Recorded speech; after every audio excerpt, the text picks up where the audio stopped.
किरीश का गाना सुनेगा आप। कविता बनारसी जी की सुपुत्री अन्नू बिटिया का जन्मदिन बा।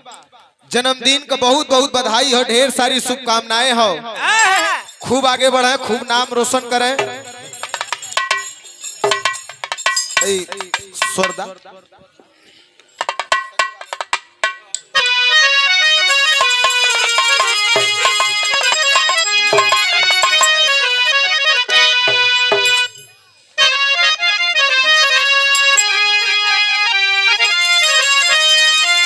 जन्मदिन के अवसर पे गुलशन भैया,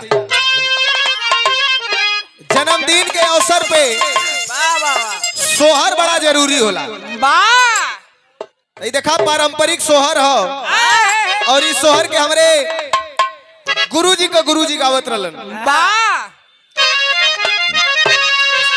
अरे कहवा से आवले पियरिया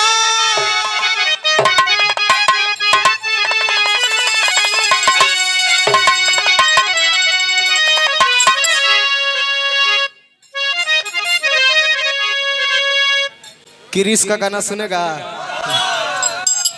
आवा। देखा पारंपरिक सोहर हो। आवा भैया, एक लाइन सवाल एक लाइन जवाब।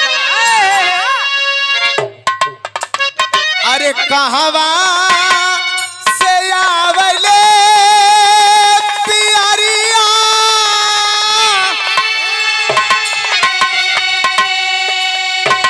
अरे पियरिया लागल जुलूर हो। अरे कहवा से आवले पियरिया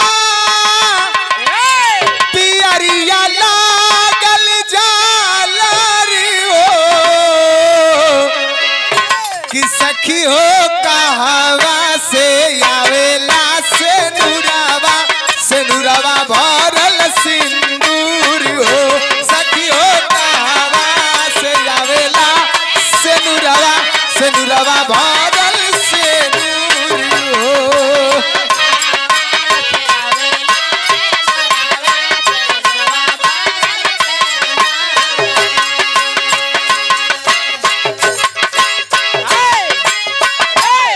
ये देखा हमार भाई हवन और बिरहा के पुरोधा गणेश गुरु अखाड़े के सिरमौर स्वर्गीय राम खिलावन यादव पुजारी गुरुजी का नाती अजय यादव कबीर चौरा वाराणसी भाई की ओर से बहुत बहुत धन्यवाद और प्रणाम हो।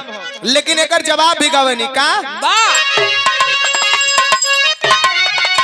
अरे तनई हरे से आवले पियरिया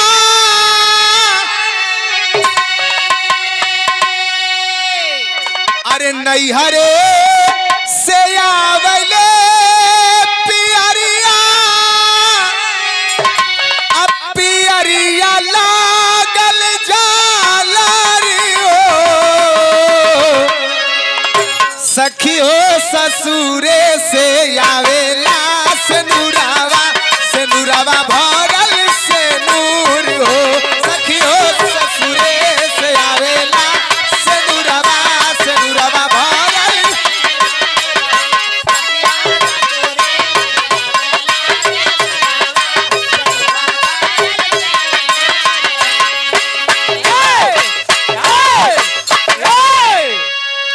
और तय जोरदार ताली बजा के सम्मान हो जाए। शानदार यूट्यूबर और हमारे भाई बिरहा के शुभचिंतक हैं आप जखनिया गाजीपुर, ऐतिहासिक धरती गाजीपुर से गुलशन यादव भैया, तनी एक बार ताली बजा के सम्मान हो जाए। बहुत बहुत पलटी हो।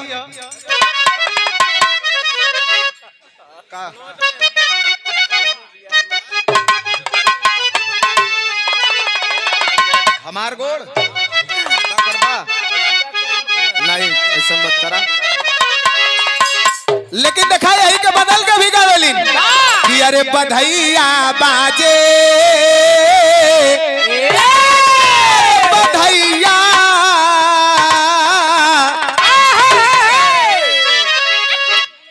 लड़कियों गायब हो गई, लड़किया का मम्मा मौसी अम्माई सब गायब हो गए, भाग गई न लोग। अरे बधैया बाजे नंद दुआरे, बधैया बाजे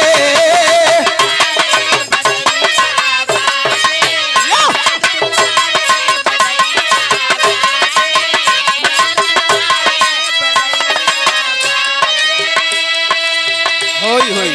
और ये बिरहा के आप मीडिया है, शानदार यूट्यूबर हमारे भाई सूरज भाई एसके बिरहा म्यूजिक, बहुत बहुत धन्यवाद है, प्रणाम हो।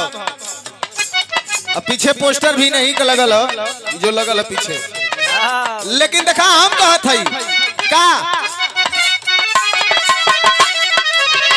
हमारे अजय भैया और महफिल में शिरकत कर रहे हमारे गार्जियन, जिन्होंने चंदौली जिला में ले जाके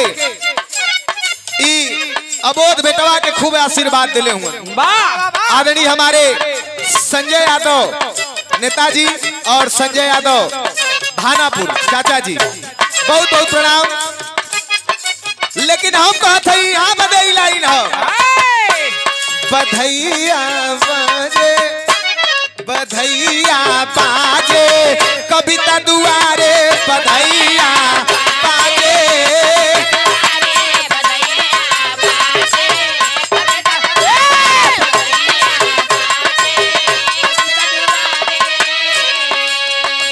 और ये देखा हमार बड़का भैया हुए बिरहा के धुरंधर गायक सतवा।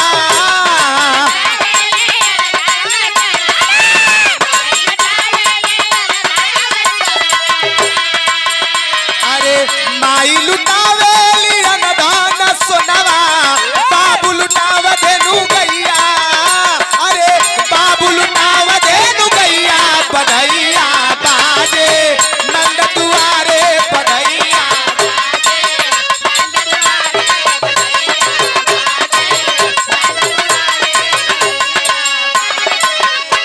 जन बहनिया हो तो के छोड़ दे, ओके तो ले ही। बिरहा के शुभ चिंतक